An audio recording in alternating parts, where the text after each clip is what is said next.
धन्यवाद येशू. आपण डोळे बंद ठेवूया. आपण देवाचं वचन ऐकणार आहोत. प्रभू येशू आपल्याशी काय बोलणार आहे. आज देवाची इच्छा आमच्यासाठी काय आहे. आज आम्ही सर्वजण शिकणार आहोत. आपले कान आपण देवाकडे लावलेले आहेत. आपण देवाच्या पायाजवळ बसलो आहोत. इतर दिवस आपण लोकांचं ऐकतो, आपण एकमेकांचं ऐकतो, पण आज देवाला म्हणूया की प्रभू मला तुझं ऐकायचं आहे. देवा माझे कान उघड, मला स्पर्श कर, तुझी वाणी ऐकण्यासाठी मला कृपा पुरव.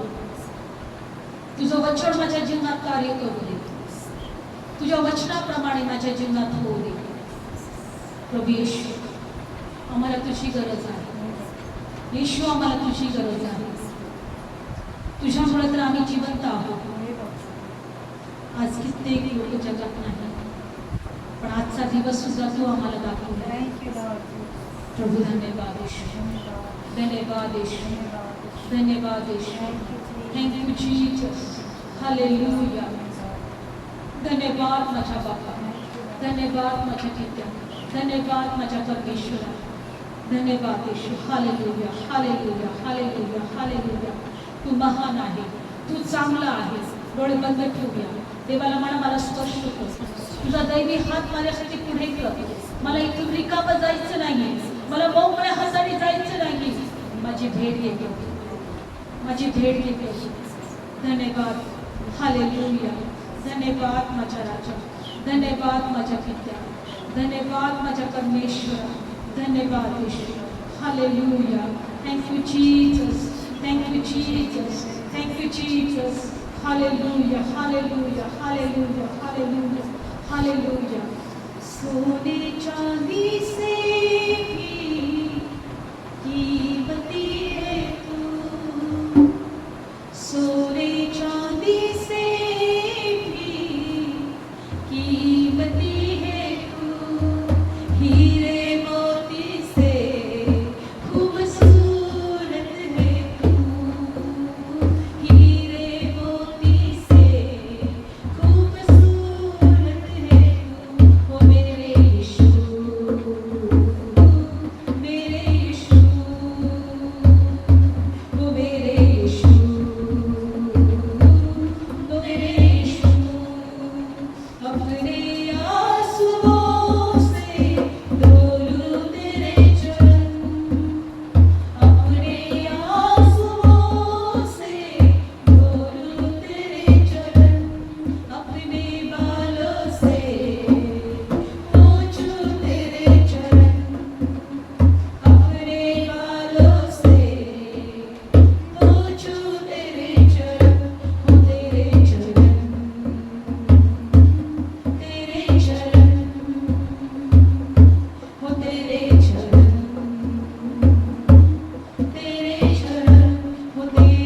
जैसा कोई नहीं. हो तेरे जैसा कोई नहीं. कोई नहीं, कोई नहीं, कोई नहीं, कोई नहीं. तुझ्यासारखं कोणीच नाही.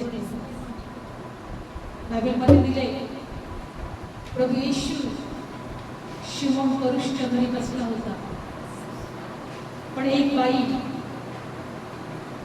लोकांनी तिला निंदा, दोष आणि टाकून दिलेली अशी ती होती. लोकांच्या नजरेत ती द्वेषलेली अशी होती. जगात कोणीच तिच्यावर प्रेम करत नव्हतं. पण जेव्हा प्रभू येशूविषयी तिने ऐकलं, येशू हा देवाचा पुत्र, हा दया करणारा, ज्याच्याद्वारे जीवन आहे, तो परुषाच्या घरी आलेला आहे. जगाची पर्वा न करता तिने आपल्याजवळ जे अनमोल असं तेल होतं, ते तेल तिच्यासाठी कदाचित हिऱ्या मोत्याहून किमती असेल, सोन्याहून किमती असेल. तिच्या घरामध्ये अनमोल वस्तूमध्ये ती अनमोल अशी वस्तू होती, कितीतरी मौल्यवान अशी ती होती, पण तिने ती वस्तू घरातली घेतली आणि ज्या ठिकाणी येशू बसला होता त्या घरामध्ये ती गेली. लोकांनी तिला दूर हकललं, लोकांनी तिला घरातून कदाचित हाकलून काढलं असेल. लोक म्हटले असतील की तू इथे येऊ नको, तुझी इथे जागा नाही आहे, तू या ठिकाणामध्ये येऊ शकत नाही. पण तिने कुणाची पर्वा न करता येशूच्या पायाजवळ बायबलमध्ये दिले ते अनमोल तेल तिच्या जवळ जे होतं प्रभू येशूच्या मस्तकावर तिने होतं. बायबलमध्ये दिलंय आपल्या अश्रूने त्या प्रभू येशूचे पाय तिने धुतले, आपल्या केसाने त्या प्रभूचे पाय तिने दिसले. बायबलमध्ये दिले लोक म्हणू लागले, खरंच जर हा देवाचा पुत्र असता तर याला जी स्त्री स्पर्श करत आहे ती कोणी पापी आहे, ती किती पापी आहे हे त्या प्रभूला कळालं असतं. तो खरंच जर देवाचा पुत्र असता. लोक मनात म्हणू लागले, पण येशू मनातल्या गोष्टी ओळखणारा आहे.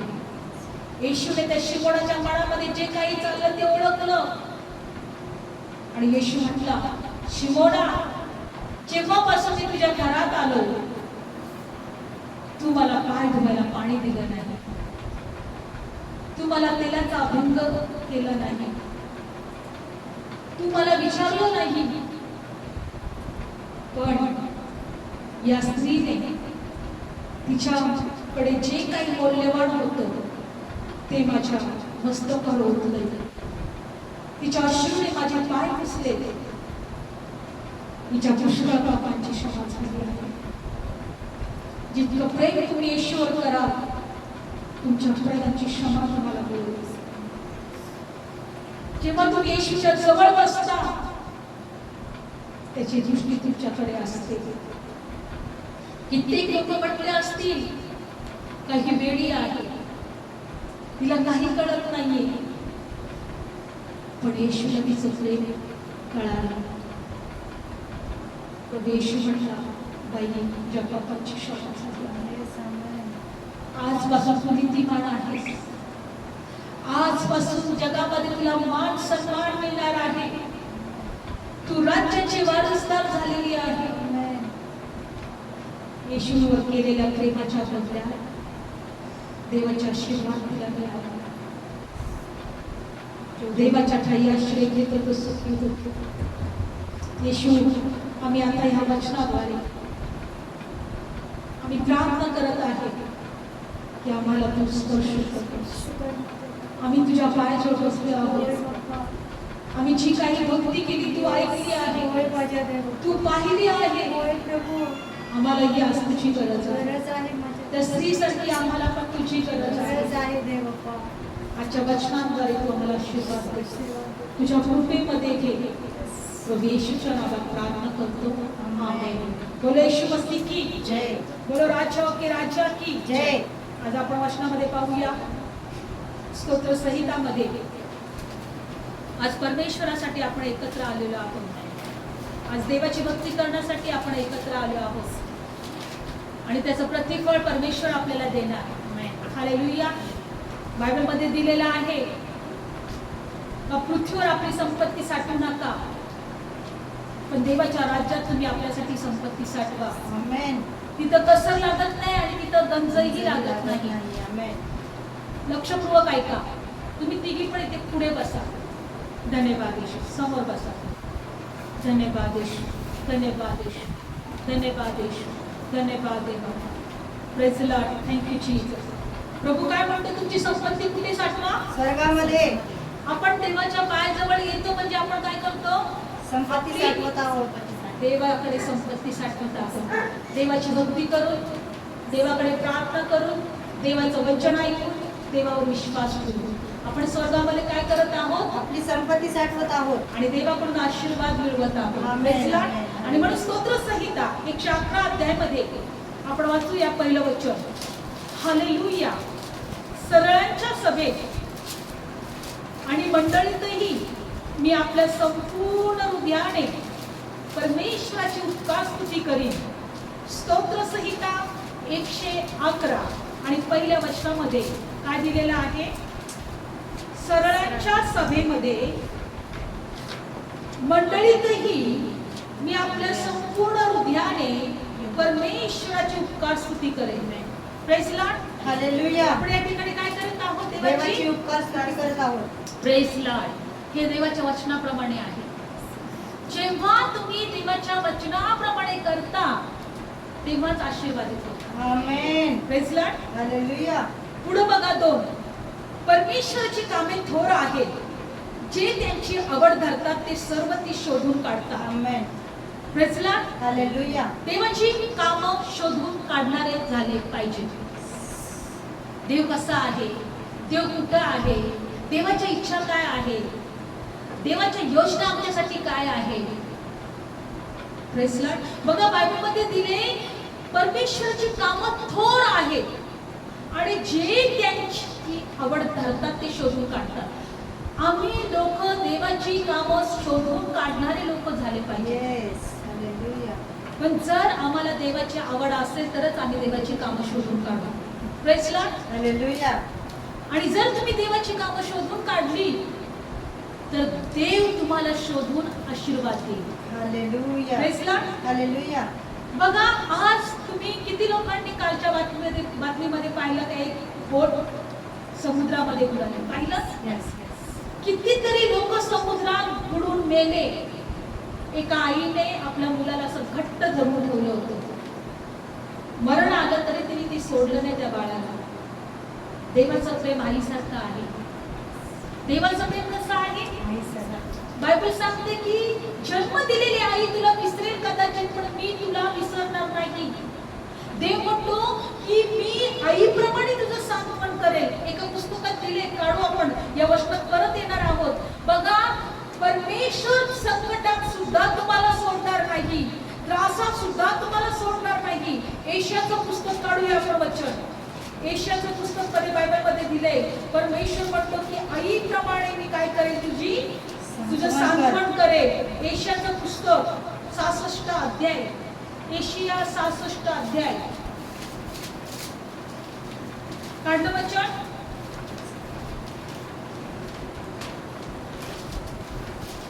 जशी एखाद्याची आई सांत्वन करते. 66 अध्याय 13 वचन सर्व काढा. 66 अध्याय आणि 13व वचन काढलं सर्वांनी? आमेन. जशी एखाद्याची आई त्याचे सांत्वन करते तसं मी तुमचं सांत्वन करेन. आमेन. Praise lord. हालेलुया. परमेश्वर कुणाप्रमाणे सांत्वन करतो? आईप्रमाणे. कुणाप्रमाणे सांत्वन करतो? आईप्रमाणे. मग आम्ही पण त्या आईप्रमाणे त्या परमेश्वराच्या जवळ जायला शिकलो पाहिजे. कारण आमचं सांत्वन कुणाकडून आहे? देवाकडून. जर आम्हाला दुःख झाले, जर आम्हाला त्रास झाले, जर आम्ही आजारी पडलो, जर आम्ही संकटात असलो, जर आम्ही निराशात असलो, तर तो आमचं सांत्वन करणार. Praise Lord. बघा कालच्या वचनामध्ये, कालच्या त्या परिस्थितीमध्ये आम्ही, तो माईक बंद कर. कालच्या परिस्थितीमध्ये आम्ही ज्या वेळेस पाहिलं की इतके संकट आले, मरणापर्यंत संकट आलं, ती मेली ती स्त्री, पण तिने तिच्या लेकराला मिठीतून सोडलं नाही. परमेश्वर आईप्रमाणे आहे. परमेश्वर कशाप्रमाणे आहे? आईप्रमाणे. आईप्रमाणे आहे. आणि जर तुम्ही ते फोटो पाहिला, ते बाळ त्या आईच्या कुशीमध्ये जसं काही झोपलेलं होतं, त्या चेहऱ्यावर त्याच्या कुठेही मरणाची भीती नव्हती, कुठे तो घाबरलेला नव्हता. तो असा मेला की माझ्या आईच्या कुशीत मी झोपलेलो आहे. आज देवाने एकच गोष्ट त्याच्यातून मला दाखवली की परमेश्वरच्या कुशीमध्ये तुम्ही झोपी जाणार आहात. तुम्ही मरणार नाही. आम्ही मरणार नाही. देवाच्या कुशीमध्ये असणार आहोत. म्हणून प्रभू म्हणतो, जशी कोंबडी आपल्या पिल्लांना पंखाखाली झाकून घेते तसं मी तुम्हाला माझ्या पंखाखाली झाकून देतो. मला तुम्हाला सांगायचंय की जगामध्ये आज कित्येक लोक नाहीयेत. त्या संकटामध्ये ते गेले पण देवाने आम्हाला रोज नवीन दिवस दाखवतोय, आम्हाला सांभाळत आहे, आमची काळजी घेत आहे, आम्हाला रोज नवीन दिवस दाखवत आहे. पण आम्ही काय करतो? आम्ही काय करत आहे? रोज आमची स्वतःची काळजी करतोय. काय खावे, काय प्यावे, काय पांघरावे, मला ही कामं करायची, मला ती कामं करायची. दिवस उजेडला की आमची कामं कधी होती याकडे आम्ही पाहतोय. आमच्या घरातलं कधी आवरणार हे आम्ही बघतोय. आम्ही कधी चांगलं चांगलं खायला बनवणार हे आम्ही याचा विचार करतोय. आम्हाला हे नाही, आम्हाला ते नाही, आमच्या गोष्टी आमच्या गोष्टी आमच्या गोष्टी आमच्या गोष्टी सतत आमचं रडगाणं, आम्ही कसं सुखी होऊ याकडे आहे. पण आम्ही देवाजवळ कसं येऊ? त्या देवाला आम्ही कसं शोधू? बायबल सांगतं, जे देवाची आवड करतात ती त्याची कामं शोधून काढतात. परमेश्वराची कामं आम्हाला शोधून काढायचं आहे. देवा तू कसा आहे? देवा तू कुठे आहे? देवा मला तुझी गरज आहे. मला तुझ्या सामर्थ्याने भरायचे, मला तुझ्या आत्म्याने भरायचे. देवाकडे तुमच्यासाठी मोठे योजना आहेत, पण तुम्ही देवाजवळ नसल्यामुळे त्या योजना तुमच्या जीवनात पूर्ण होत नाही. बघा बायबल सांगते, आपण स्तोत्रसंहिता 111 वर परत येऊया. स्तोत्रसंहिता 111. परमेश्वराची कामे, दुसरं वचन, परमेश्वराची कामे थोर आहेत, जे त्यांची आवड करतात ते सर्व शोधून काढतात. आम्हाला देवाची कामं शोधून काढणारे बनायचं आहे. शोधून काढणं, देवाची कामं शोधून काढणारे बनायचे. सैतानाची इच्छा नाही की तुम्ही देवाची कामं शोधावं, तुम्ही देवाच्या जवळ यावं. सैतानाची इच्छा नाहीये. बायबल सांगतात की थोडे लोक देवाने निवडले. थोडे लोक. ज्यावेळेस प्रभू येशूला शिष्याने प्रश्न विचारला, तारण पावणारे थोडे आहेत का? प्रभू येशू म्हटला की अरुंद मार्गावर चालणारे पुष्कळ आहेत, पण रुंद मार्गाने, पसरट मार्गावर चालणारे पुष्कळ आहेत, पण अरुंद मार्गावर चालणारे खूप कमी लोक आहेत.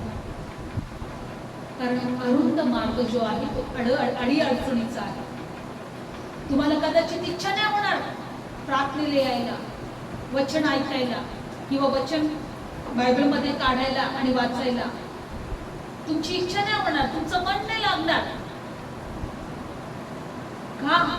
आमचं मन जगामध्ये लागलेलं आहे. बायबलमध्ये दिले धन्याची आणि धनाची, दोघांची चाकरी नाही करू शकत. आपण जगाकडे किंवा देवाकडे दोन्हीकडे मन नाही लागू शकत. जर तुम्ही देवाकडे आपलं मन लावाल तर त्याची कामं शोधून काढा. देवाची कामं तुम्ही शोधून काढाल. आणि बायबलमध्ये दिले 5वं वचन, 4थं वाचूया. त्याने आपली आश्चर्य कर्म आठवणीसाठी केली आहे. परमेश्वर कृपाळू आणि दयाळू आहे.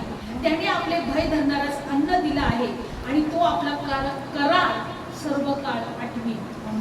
Praise Lord. त्यांनी आपलं भय धरणाऱ्यास अन्न दिलं आहे. लक्षपूर्वक ऐका. आज आपल्याला जर काही गोष्टी पाहिजे असतील तर देवाचं भय धरायला आपण शिकलं पाहिजे. देवाची कामं शोधून काढायला आपण शिकलं पाहिजे. म्हणून पुढचं वचन 112 मध्ये वाचूया. जो पुरुष परमेश्वराचं भय धरतो त्याच्या आज्ञांमध्ये संतोष पावतो तो सुखी आहे. Praise Lord. कोण सुखी आहे? आज्ञांमध्ये संतोष पावतो. जो देवाच्या आज्ञांमध्ये, वचनांमध्ये संतोष पावतो. आज आम्हाला देवाच्या वचनामध्ये आनंद मिळतो का? कधी सांगा बरं, मिळतो का? काही लोकांना नाही मिळत. आपल्याला ते वाटतं की अरे काय वचन ऐकलं, आपल्या लक्षात पण राहत नाही. पण लक्षात ठेवायचं आहे, प्रभूला म्हणायचं, प्रभू मला तुझी कामं शोधून काढायची आहे, मला तुझी कामं शोधून काढायची आहे, मला माझं हृदय तुझ्याकडे लावायचं आहे, मला रोज तुझ्या उपस्थितीत राहायचं आहे. देव तुमच्याद्वारे अद्भुत कार्य करणार. देव तुमच्या प्रार्थना ऐकणार. देव तुमच्याद्वारे मेलेले पण उठवणार. पण देवाला तुमची गरज आहे. Praise lord. हालेलुया. बायबलमध्ये दिलेलं आहे प्रभू येशू ख्रिस्त जगामध्ये येण्या अगोदर मलाकी संदेष्टा होता. कोण होता? मलाकी संदेश का. मलाकी संदेष्टा होता. आणि मलाकी संदेष्टाच्या नंतर 400 वर्षानंतर येशू ख्रिस्त जगामध्ये आला. किती वर्ष? 400 वर्षानंतर. मग त्या 400 वर्षामध्ये कोणताच संदेष्टा नव्हता, कोणताच भविष्यवक्ता नव्हता, कोणीच नव्हतं की तो म्हटला की मला परमेश्वरचं दर्शन झालंय एलियाप्रमाणे, मोशेप्रमाणे, नोहाप्रमाणे. कोणीच नव्हतं. हे 400 वर्षामध्ये एकदम शांत होतं. देवदूताचं दर्शन पण होत नव्हतं. 400 वर्ष अशा कित्येक पिढ्या आल्या, 4 पिढ्या जवळ ज्याने देवाचा कोणत्याही प्रकारचा अनुभव घेतला नाही. फक्त मोशेचा नियमशास्त्र होतं. काय होतं मोशेचं? नियमशास्त्र. मोशेचं नियमशास्त्र होतं आणि मंदिर होतं आणि लोक मंदिरात जायचे. रोजचा अर्पण होतं.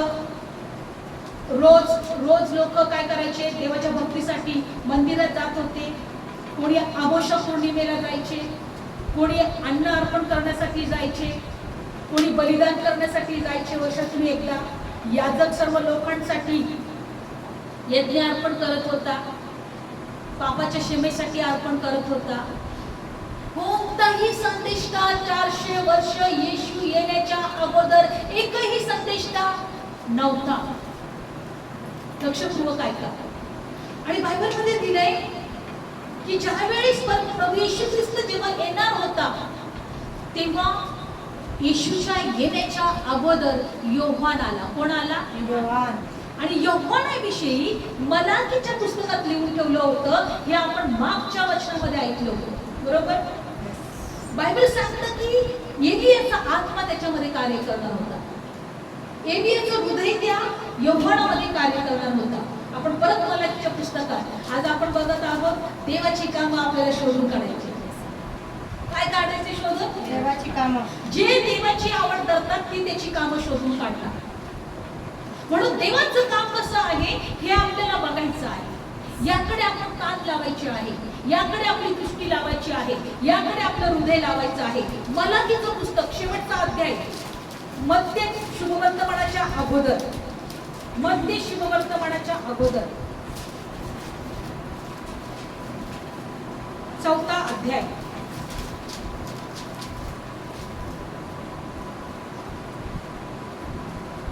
चौथा अध्याय आणि काढूया वचन. आपण एलियाविषयी ऐकत आहोत. 5वं वचन. परमेश्वरचा मोठा भयंकर दिवस येईल त्यापूर्वी मी तुम्हाकडे एलिया भविष्यवादी पाठवीन. कोण पाठवणार आहे? एलिया भविष्यवादी. तो बापाचं हृदय मुलांकडे आणि मुलांचं हृदय बापाकडे फिरवीन. नाहीतर कदाचित मी येईन आणि पृथ्वीला शापाने हाणीन. या पृथ्वीला परमेश्वर काय करणार आहे? शापाने हाणणार आहे. शापाने हाणणार आहे किंवा या पृथ्वीवर अग्नी पाठवणार आहे. या पृथ्वीचा नाश नंतर अग्नीने करणार आहे. पण त्या अगोदर परमेश्वर म्हणतो मी एलिया संदेशाला तुमच्याकडे पाठवेन आणि बापाचं हृदय मुलांकडे आणि मुलांचं हृदय बापाकडे फिरवे. लक्षपूर्वक ऐका. आमचं हृदय कोणाकडे लागलं पाहिजे? बापाकडे. कारण देवाचं हृदय आमच्याकडे लागलं. आमेन आमेन. म्हणजे देव म्हणतो की आम्हाला आमचं हृदय देवाकडे लावायचं आहे. हा जो संदेश आहे बायबल सांगतं की जेव्हा योहान जन्म घेणार होता, लक्षपूर्वक ऐका. आता जखरिया नावाचा याजक मंदिरामध्ये याजकपणाचं काम करत होता. परमेश्वरापुढे धूप जाळत होता, यज्ञ अर्पण करत होता आणि जखरिया परमेश्वरावर विश्वास ठेवून जगत होता. आणि जे वचन परमेश्वराने सांगितलं होतं की एलिया संदेशता मी तुमच्याकडे पाठवणार आहे. बायबलमध्ये दिले हा जो संदेश आहे, हे जो वचन आहे, स्वर्गातल्या दूताने कुणाला सांगितलं माहिती तुम्हाला? जखरियाला. कुणाला सांगितलं? जखरियाला. काढूया आपण वचन लूक शुभवर्तमान. ज्या वेळेस हा जखरिया परमेश्वराच्या मंदिरामध्ये धूप जाळत होता, वेदीजवळ धूप अर्पण करत होता, त्यावेळेस देवदूत त्या ठिकाणी मंदिरात उतरला. कोण उतरला? देवदूत. आणि बायबलमध्ये दिलेलं आहे का देवदूत त्या जखरियाला काय म्हटला आपण वचनात पाहणार आहोत. लूक शुभवर्तमान पहिला अध्याय. लूक शुभवर्तमान आणि पहिला अध्याय. आज आपण देवाची कामं शोधून काढत आहोत. देवाचं काम कसं आहे आपण पाहिलं की 400 वर्ष परमेश्वर बोलला नाही, देवदूत बोलला नाही, संदेष्टा बोलला नाही, कोणतं दर्शन झालं नाही. पण अचानक 400 वर्षानंतर जखरिया नावाचा याजक जेव्हा मंदिरामध्ये देवाजवळ धूप जाळत होता, धूप चढवत होता, तिथं देवदूत उतरतो आणि देवदूत त्याला याच वचनाद्वारे योहानाशी बोलतो. काय बोलतो? एक आणला आपण एक अध्याय लूक शुभवर्तमान पहिला अध्याय आणि 18 वचन वाचूया किंवा 17 वचन. आणि एक देवदूत त्या ठिकाणी उतरला आणि देवदूत जखरियाशी काय बोलतोय आपण डायरेक्ट वाचूया. 17 प्रभूसाठी सिद्ध झालेले लोक तयार करायला, प्रभूसाठी सिद्ध झालेले लोक तयार करायला, बापाची अंतकरणे लेकरांकडे आणि आज्ञा न मानणाऱ्यांना न्यायाच्या ज्ञानाकडे वळवायला तो एलियाच्या आत्म्याने सामर्थ्याने त्याच्या पुढे चालेल. हा देवदूत कुणाला सांगतोय? जखरियाला. कुणाविषयी सांगतोय? योहान. का? योहान तुला एक लेकरू होणार आहे. देवदूत लक्षपूर्वक ऐका. देवदूत जखरियाला म्हणतोय, जो याजक होता, जो धूप चढवायला त्या मंदिरात जात होता, जखरिया म्हातारा झाला होता, त्याची बायको पण म्हातारी झाली होती आणि म्हातारपणामध्ये तो याजकपणाचं काम करत होता. बघा कित्येक दिवस त्याने लेकरू नव्हतं, पण त्यांनी प्रार्थना केली असेल. जखरियाने त्याच्या पत्नी अलिशिबाने कितीतरी दिवस देवाकडे प्रार्थना केली असती की देवा आम्हाला लेकरू दे. पण म्हातारा झाल्यानंतरही त्यांना लेकरू झालं नव्हतं. आणि एक दिवस हा जखरिया मंदिरामध्ये प्रार्थना करत असताना, धूप चढवत असताना देवाचा दूत तिथे प्रकट झाला. आणि बायबल सांगतं बघा 11 वचनात, तेव्हा प्रभूचा दूत धूपवेदीच्या उजव्या बाजूस उभा असलेला त्याच्या दृष्टीस पडला आणि पाहून जखरिया घाबरला आणि त्याला भय पडले. पण दूताने त्याला म्हटले, जखरिया भिवू नको, तुझी विनंती ऐकण्यात आली आहे. तुझी बायको अलिशिबा हिच्यापासून तुला मुलगा होईल, तू त्याचं नाव योहान ठेव. जखरिया म्हातारा झाल्यावर बायबलमध्ये दिले की देव म्हटला, ते देवदूत म्हटला की तुझी विनंती ऐकण्यात आली आहे. म्हणजे किती वर्ष ते तरुणपणामध्ये असल्यापासूनच ते प्रार्थना करत असतील की नाही? Yes yes. आता हा म्हातारा झाला होता. आता काय झाला होता? हा म्हातारा झाला. आणि देवदूत तेव्हा म्हणतोय, देवदूत त्याला प्रकट होतोय. आपण म्हणतो की आमच्या प्रार्थनेचं उत्तर नाही मिळालं, आमचे त्रास जर बरे नाही झाले का, जाऊ दे आता किती दिवस झाले प्रार्थना करत आले, सोडून द्या आता. काय देव प्रार्थना ऐकत नाही, काय देव देऊ काय नाहीये, आता काही आम्हाला जसं जगायचं तसं आम्ही जगू. पण हा म्हातारा होईपर्यंत बायबलमध्ये दिले की देवाचा विश्वास त्यांनी सोडला नाही, मंदिरात यायचं सोडलं नाही, धूप अर्पण करायचं सोडलं नाही. आणि बायबलमध्ये दिले का देवदूत त्याला प्रकट झाला आणि देवदूत त्याला काय म्हटला की तुझ्या प्रार्थना विनंत्या ऐकण्यात आली आहे. तुझी बायको अलिशिबा हिच्यापासून तुला मुलगा होईल, तू त्याचं नाव योहान ठेव. तुला आनंद होईल, उल्हास होईल, त्याच्या जन्मावरून पुष्कळ लोक आनंद करतील. आणि बायबल सांगते 18 वचन 17 वाचूया. प्रभूसाठी सिद्ध केलेले लोक आणि बापाचे अंतकरण लेकरांकडे आणि आज्ञा न मानणाऱ्या न्यायाच्या ज्ञानाकडे वळवायला तो एलियाच्या आत्म्याने आणि सामर्थ्याने त्याच्या पुढे चालेल. लक्षपूर्वक ऐका. तो कोणत्या आत्म्याने चालणार? सामर्थ्याच्या. एलियाच्या आत्म्याने. कोणत्या? एलियाच्या. मलाकी संदेशामध्ये दिलं होतं की नाही? मलाकीचं पुस्तक आपण वाचलं. एलियाच्या आत्म्याने तो येणार आहे. आणि बायबल सांगतं का एलियाचा आत्मा त्याच्यावर असणार आहे. कुणावर असणार आहे? योहानावर. म्हणजे कुणाविषयी सांगितलं ते? योहानाविषयी. एलियाच्या आत्म्याने आणि सामर्थ्याने तो पुढे चालणार आहे. लक्षपूर्वक ऐका. देवाची कामं मला इथं शोधायची. मला या ठिकाणी मी काय करत आहे? मी देवाची कामं शोधून काढते. 400 वर्ष देव काहीच बोलला नाही. आणि 400 वर्षानंतर येशू ख्रिस्त येण्याच्या अगोदर अचानक देवदूत प्रकट होतो मंदिरामध्ये आणि म्हातारा झालेला जकरिया याला दर्शन देतो आणि देवदूत म्हणतो, अरे तुझ्या प्रार्थना विनंत्या ऐकण्यात आल्या आहेत, तुम्ही प्रार्थना करायचं सोडू नका. तुमच्या जीवनात तुमची जी काही इच्छा आहे जरी ती पूर्ण झाली नसेल पण प्रार्थना करायचं सोडू नका. एक दिवस देवदूत प्रकट होणार आमेन. आणि तो म्हणणार की तुझ्या प्रार्थना विनंती ऐकण्यात आल्या. आमेन. Praise lord. हालेलुया. बघा जकरिया म्हातारा झाला तेव्हा देवाचं वचन त्याच्याकडे आलं आणि बायबलमध्ये दिले की जकरियाने विश्वास नाही ठेवला. जकरिया काय म्हटलं बघा, आपण पुढचं वचन वाचूया. तेव्हा 18 वचन, तेव्हा जकरिया दूताला म्हणाला, मी हे कशावरून समजू, कारण मी म्हातारा आहे आणि माझी बायको ही उतारवायची आहे. बापरे, देवदूतावर संशय येतोय. म्हणजे जकरिया कोणाकडे बघत होता? स्वतःच्या शरीराकडे.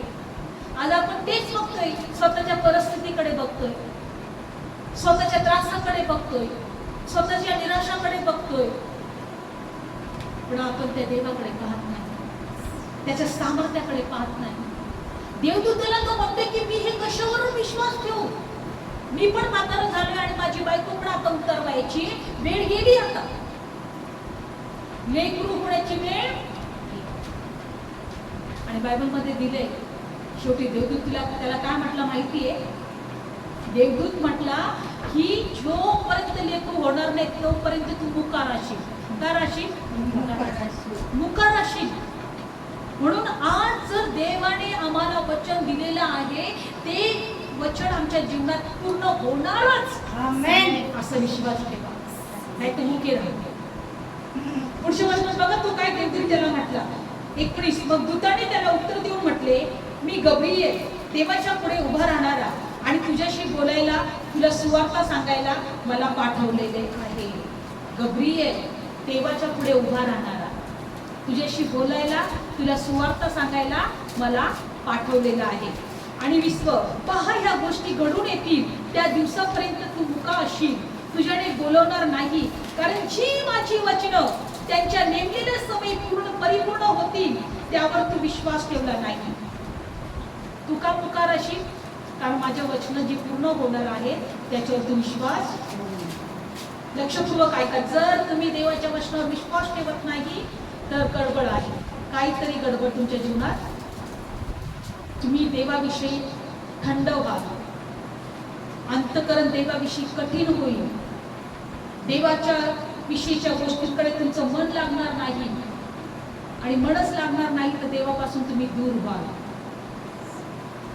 बायबलमध्ये दिले की जकरिया जो होता हा म्हातारपणामध्ये परमेश्वराच्या वचनानुसार त्याला लेकरू झालं, तो एका मुलाचा बाप झाला.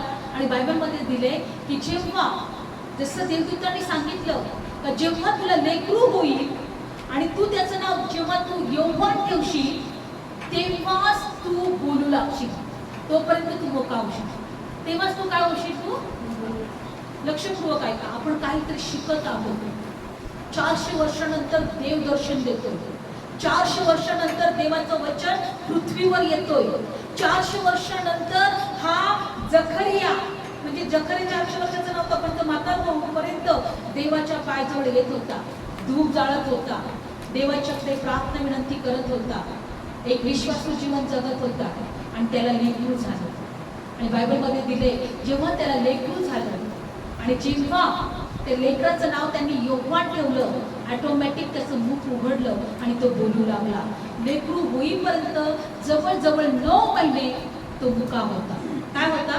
मुका होता. का मुका होता? त्यांनी देवदूताच्या वचनावर विश्वास ठेवला नाही. आणि जेव्हा तो बोलू लागला, आपण दुसऱ्या अध्यायामध्ये जाऊया. लूक शुभवर्तमान हा 1ला अध्याय. तेव्हा जेव्हा त्याने त्या यौवनाला आपल्या मांडीवर घेतलं, त्या बाळाचं नाव ठेवलं, तो पवित्र आत्म्याने भरला. काय झालं? तो पवित्र आत्म्याने भरला. लूक शुभवर्तमान 1ला अध्याय 37 वचन काढूया. वचन 67 वचन, 37 नाही 67. तेव्हा त्याचा बाप जकरिया पवित्र आत्म्याने भरला एक लक्षपूर्वक ऐका, देव आपल्याला काहीतरी शिकवत आहे. तेव्हा त्याचा बाप जकरिया पवित्र आत्माने भरला आणि तो भविष्य सांगताना म्हणाला, इस्रायलचा देव जो प्रभू तो धन्यवादित असो, कारण त्याने आपल्या लोकांची भेट घेऊन खंडणी केली आहे. लक्षपूर्वक ऐका. चार वेळेस हा जकरिया मंदिरामध्ये होता. देवदूतांनी स्वतः दर्शन दिलं. देवदूत म्हटलं, तुला लेकरू होणार आहे, तुझ्या प्रार्थना विनंती ऐकण्यात येईल आल्या आहे. तेव्हा तो म्हटला की हे कसं काय मी समजू, हे कसं काय शक्य होईल, मी तर म्हातारा झाले. आणि देवदूताच्या वचनावर त्याने विश्वास ठेवला नाही. पण जेव्हा लेकरू झालं आणि ज्यांनी तेव्हा त्याने आपलं मुख उघडलं, त्या लेकराचं नाव ठेवलं, तो आत्म्याने भरला. तो पवित्र आत्म्याने भरला. तो पवित्र आत्म्याने भरला. आणि पवित्र आत्म्याने भरल्यानंतर तो देवाची स्तुती करू लागला. काय करू लागला? तो म्हटला 68 वचन, इस्रायलचा देव प्रभू धन्यवादित असो, कारण त्याने आपल्या लोकांची भेट घेऊन त्यांची खंडणी केली आहे. काय केली आहे? खंडणी भरली आहे. परमेश्वराने आपल्या लोकांची भेट घेतली आहे आणि त्यांची खंडणी म्हणजे त्यांची सोडवणूक केली आहे. पुढचं वचन, त्याने आपला सेवक दावीद याच्या घराण्यात आमच्यासाठी तारणाचे सिंह उभारले आहे.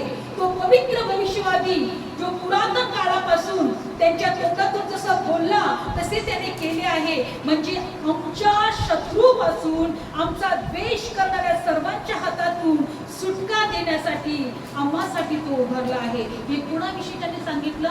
म्हणा येशूविषयी. येशूविषयी आमची खंडणी येता आली आहे. आमच्यासाठी तारणाचा सिंह उभारला आहे. Praise Lord. आमच्यासाठी त्याने काय केलेलं आहे? आमच्या शत्रूपासून, आमच्या द्वेष करणाऱ्यांपासून त्याने सुटका पाठवलेली आहे. ते शत्रू कोण आहे? सैतान. येशू ख्रिस्त 2027 वर्षापूर्वी जगामध्ये आला. तो आमच्या तारणाचा सिंह होता, तो आमची खंडणी होता, तो आम्हाला शत्रूच्या हातातून सोडवणारा होता. तो शत्रू म्हणजे सैतानाच्या हातात. बघा, जकरिया पवित्र आत्म्याने जेव्हा भरला, ऑटोमॅटिक त्याच्या तोंडातून भविष्यवचन सांगू लागला, निघू लागला. येशूविषयी तो बोलू लागला. जो जकरिया म्हणतोय की मी हे कसं काय विश्वास ठेवू देवदूताला, पण जेव्हा तो पवित्र आत्म्याने भरला, येशूविषयी तो बोलू लागला. कारण पवित्र आत्मा आम्हाला येशूविषयीच्या गोष्टी शिकवतो. पवित्र आत्माच आम्हाला येशूविषयीच्या गोष्टी शिकवतो. एक साधारण जकरिया येशूविषयी सांगतोय की आमच्यासाठी तारणाचं सिंह उभा झालेला आहे, आमच्यासाठी उद्धारणाला पाठवलेला आहे, आमची खंडणी भरून सोडवणारा आमच्यासाठी जगामध्ये येत आहे. आम्हाला शत्रूच्या हातातून तो सोडवणार बायबलमध्ये दिले. आणि 47 वचन, 72 वचन वाचूया. 72 वचन, पहिला अध्याय 72, लूक 72, पहिला अध्याय 72. यासाठी त्याने आमच्या पूर्वजांवर दया करावी, आपला पवित्र करार, म्हणजे त्याने आमचा बाप अब्राम याच्याशी जी शपथ वाहिली ती आठवावी, ती अशी की आम्ही आमच्या शत्रूच्या हातातून सोडवले जाऊ आणि निर्भयपणे आपले सर्व दिवस त्याच्या पुढे पवित्रतेने न्यायीपणाने त्याची सेवा करावी, असे कृपादान त्याने आम्हाला द्यावे. Praise Lord. बायबलमध्ये दिलेलं आहे की आम्ही आमच्या शत्रूच्या हातातून सोडवले जाऊ. तो सांगत होता की आम्ही शत्रूच्या हातातून सोडवले जाणार आहे, म्हणजे आम्ही सैतानाच्या हातातून सोडवले जाणार आहोत आणि पवित्राने आणि न्यायीपणाने त्याची सेवा करणार आहोत. हे भविष्यवचन त्यांनी सर्व जगातल्या लोकांसाठी सांगितलं, एकासाठी नाही. परमेश्वराने ज्या अब्रामाशी जो करार केलेला आहे, तो कराराची तो आठवण करणार आहे. कोणता करार? तर मी तुझ्या संतानाच्या द्वारे पृथ्वीचे सर्व लोक आशीर्वादित करेन. आमेन. तो करार परमेश्वराने, तो कराराची परमेश्वराने आठवण केली. आणि बायबल सांगतं 69-79 तिच्याकडून जे अंधारात मृत्यूच्या छायेत बसले त्यांना प्रकाश देण्यासाठी आणि आमची पाय शांतीच्या मार्गास लावण्यासाठी दिवसाचा उदय आमची भेट घेणार. आणि तो दिवसाचा उदय येशू आहे.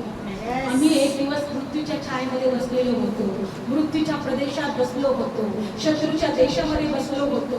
त्या शत्रूपासून आमची सोडवणूक झाली आणि आम्ही देवाच्या प्रकाशाच्या राज्यात आलो. मला माहित नाही तुम्हाला काय वाटत आहे या वचनाबद्दल, पण लक्षात ठेवा, परमेश्वर आम्हाला शिकवत आहे का आमच्यासाठी तारणाचा सिंह जो प्रभू येशू आहे, होय 2027 वर्षापूर्वी जगात आला. देवाविषयी कठीण होऊ नका. जे देवाची आवड धरतात ते त्याची काम शोधून काढतात. हा जकरिया म्हातारा झाला, पण मंदिरात यायचं त्यांनी सोडलं नाही, धूप चढवायचं त्यांनी सोडलं नाही, देवावर विश्वास करायचं त्यांनी सोडलं नाही. ती कित्येक दिवस प्रार्थना करत होती, पण म्हातारपणामध्ये त्याच्या प्रार्थनेचं उत्तर मिळालं. देवदूत स्वतः प्रकट झाला आणि देवदूत म्हटला की जकरिया, तुझ्या विनंत्या ऐकण्यात आल्या आहेत, तुझ्या प्रार्थनेची आठवण करण्यात आलेली आहे. परिस्थिती कोणती पण असू द्या, पण देव आपलं वचन पूर्ण करणार. देव आपल्या वचनांची आठवण करणार. देव आम्हाला आशीर्वाद देणार. देव आमच्या जीवनात आमचं भविष्य आशीर्वादित करणार. देव आमची इच्छा पूर्ण करणार. लक्षपूर्वक ऐका, कारण देवाला शोधणारे कधी लाजवले जाणार नाही. बायबल सांगतं की त्यांच्या घरामध्ये धन आणि समृद्धी प्राप्त होईल असं लिहिलंय. स्तोत्रसंहिता 113 मध्ये काय दिलेलं आहे? जे लोक स्तोत्रसंहिता 112 मध्ये काढा वचन, स्तोत्रसंहिता 112 पहिला वचन, जो पुरुष परमेश्वराचं भय धरतो त्याच्या आज्ञांमध्ये संतोष पावतो तो सुखी आहे. देवाच्या वचनांमध्ये जो संतोष पावतो तो सुखी आहे. पृथ्वीवर त्याची संतती बलिष्ठ होईल, सरळांचा आशीर्वादित होईल. तिसरं वचन, धन संपत्ती त्याच्या घरात राहतात, त्याचे न्यायी पण सर्व काळ टिकते. आमेन. त्याचे न्यायी पण सर्व काळ टिकते. म्हणा, धन संपत्ती माझ्या घरात राहणार, आणि माझं न्यायी पण सर्व काळ टिकेल. देव आपल्या वचनांची आठवण करतोय. हालेलुया. देव आपल्या प्रार्थनेची आठवण करतोय. देव आपल्याकडे पाहतोय. माझ्या घरात धन संपत्ती राहणार. बोला, माझ्या घरात धन संपत्ती राहणार आणि देवाचं न्याय पण सर्व काळ टिकेल. Praise the Lord. बोला, येशू मसीह की जय. फक्त देवाच्या वचनामध्ये आनंद केला पाहिजे. देवाच्या वचनांमध्ये आनंद केला पाहिजे.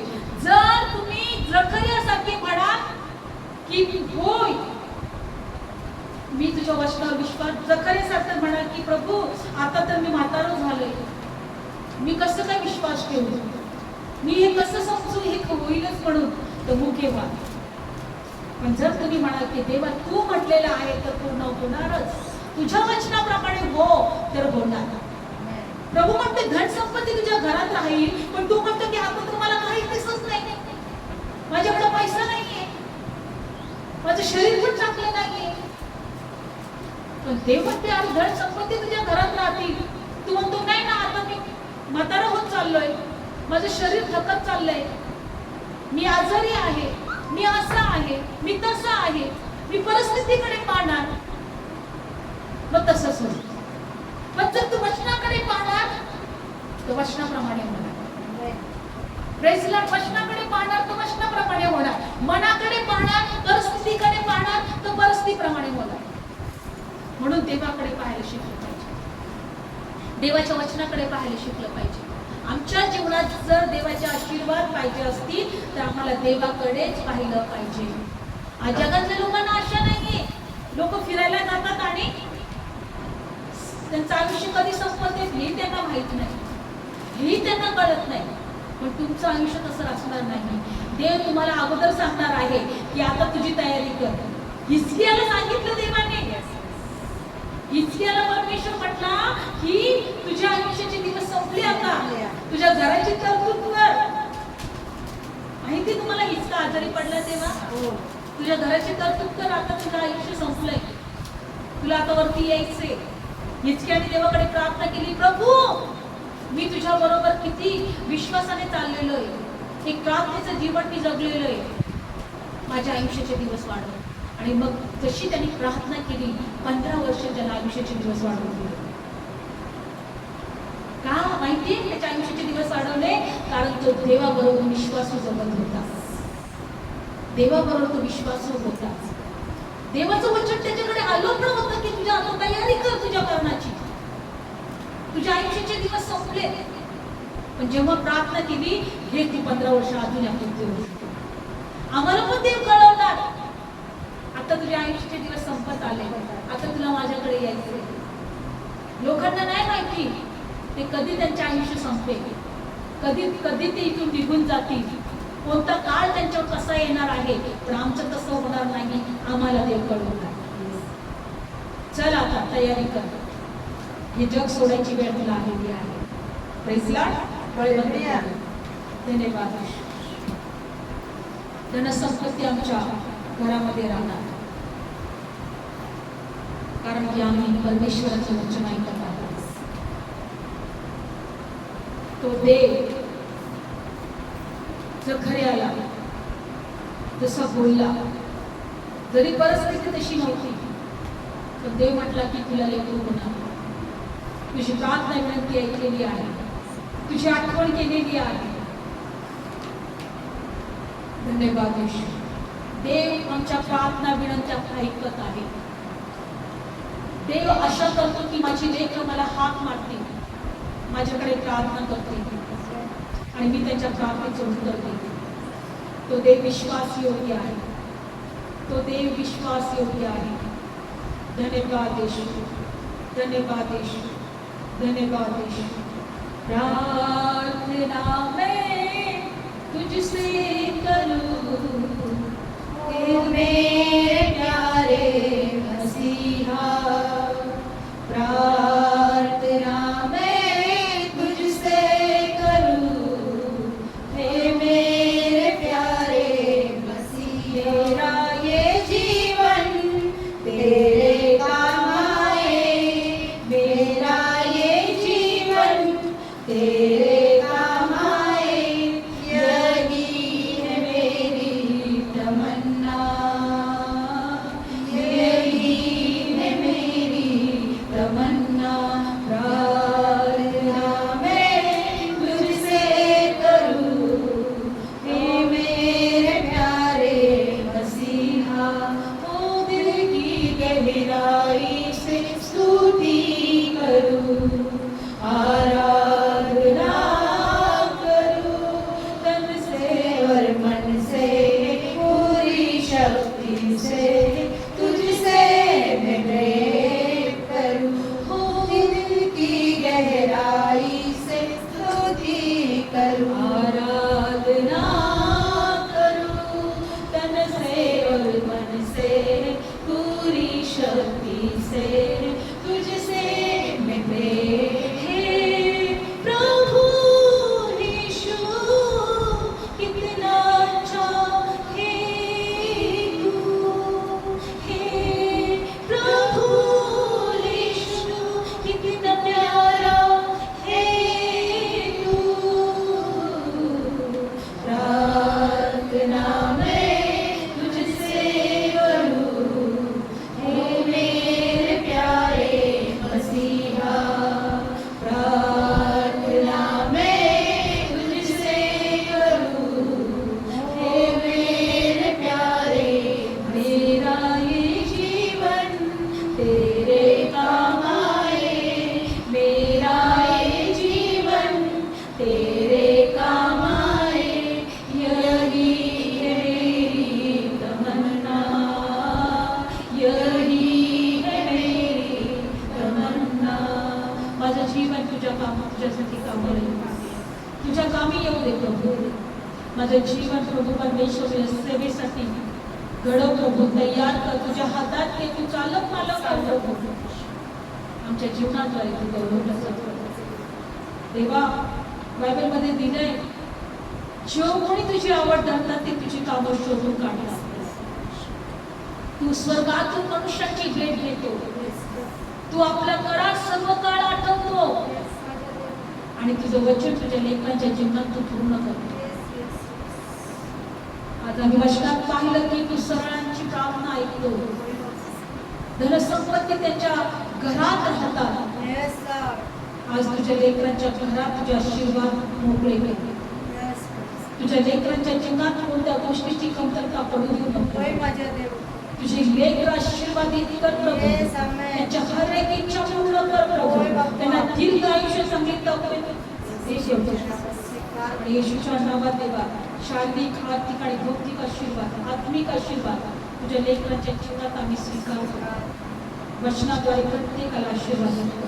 प्रभू येशूच्या नावात प्रार्थना करतो. आमेन. आमेन. थँक्यू. धन्यवाद येशू.